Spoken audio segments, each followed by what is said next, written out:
వారాహి అమ్మవారికి 12 రోజులు పూజ చేస్తున్నాను.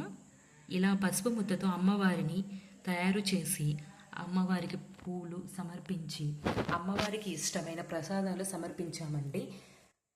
ఇక్కడ వచ్చేసి పాలు, పానకం, క్యారెట్, పులిహోర, వడలు, చినక్కాయలు, బెల్లం. అమ్మవారికి చాలా ఇష్టమైనవి భూమిలో పండినవన్నీ భూమి లోపల పండేవన్నీ ఇష్టం అండి. ఇట్లా క్యారెట్, ఇలా చినక్కాయలు ఇలాంటివంటే అమ్మవారికి ఇష్టము. పులిహోర, ఈ వడలు అంటే అమ్మవారికి చాలా ఇష్టం అండి. ఇలా 12 రోజులు నేను పూజ చేస్తున్నాను.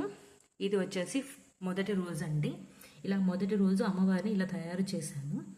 ఎవరికైనా ఎంత చేతనైతే అంతవరకు చేసుకొని ఇలా చేయడం వల్ల మంచి జరుగుతుంది అని భావించవచ్చు.